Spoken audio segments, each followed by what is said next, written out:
Good afternoon, everybody. I just concluded a productive discussion with leaders of both parties in Congress. This was one of a series of regular meetings that I called for in the State of the Union because I think it's important for us to come together and speak frankly about the challenges we face and to work through areas where we don't agree, hopefully find some areas where we do. Our conversation today focused on an issue that's being discussed every day at kitchen tables across this country, and that's how do we create jobs that people need to support their families. I believe that starts with doing everything we can to support small businesses. These are the stores, the restaurants, the startups, and other companies that create 2 out of every 3 new jobs in this country, and they grow into the big businesses that transform industries here in America and around the world. But we know that many of these businesses still can't get the loans and the capital they need to keep their doors open and hire new workers. That's why we've proposed steps to get them that help. Eliminating capital gains taxes on investments, making it easier for small lenders to support small businesses, expanding successful SBA programs to help these businesses access the capital that they need. This is how we create jobs, by investing in the innovators and entrepreneurs that have always driven our prosperity.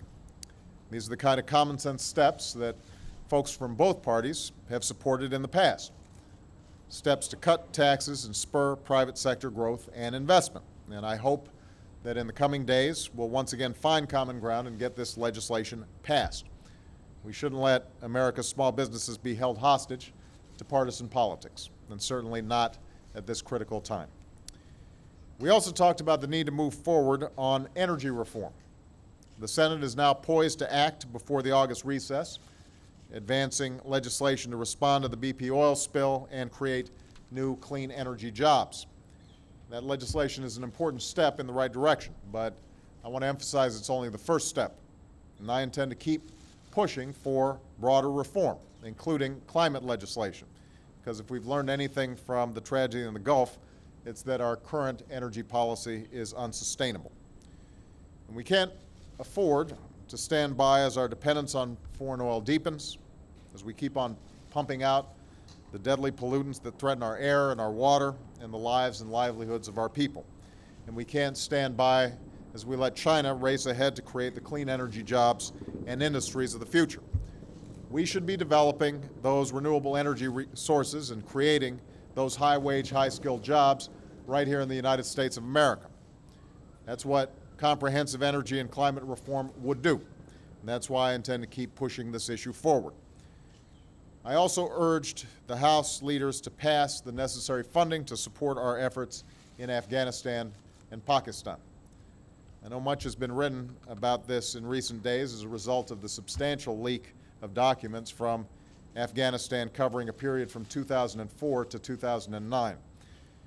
While I'm concerned about the disclosure of sensitive information from the battlefield that could potentially jeopardize individuals or operations, the fact is these documents don't reveal any issues that haven't already informed our public debate on Afghanistan.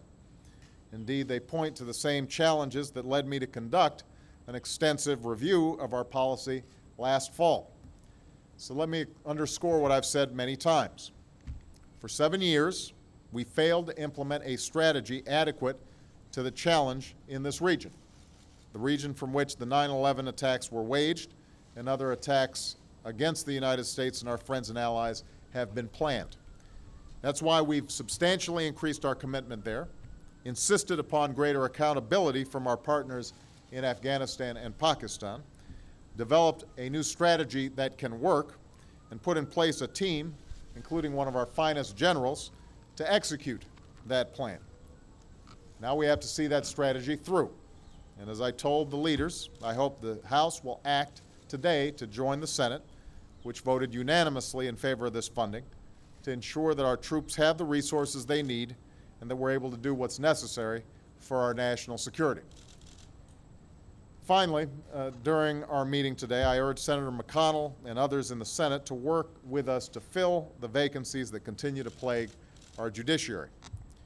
Right now, we've got nominees who've been waiting up to 8 months to be confirmed as judges. Most of these folks were voted out of committee unanimously, or nearly unanimously, by both Democrats and Republicans.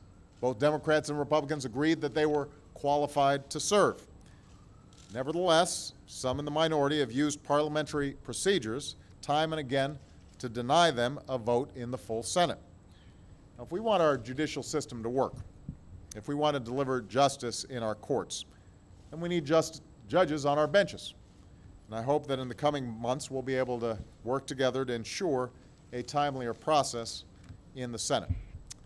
Now, we don't have many days left before Congress is out for the year. And everyone understands that we're less than 100 days from an election. It's during this time that the noise and the chatter about who's up in the polls and which party's ahead threatens to drown out just about everything else. But the folks we serve, who sent us here to serve, they sent us here for a reason. They sent us here to listen to their voices. They sent us here to represent their interests, not our own.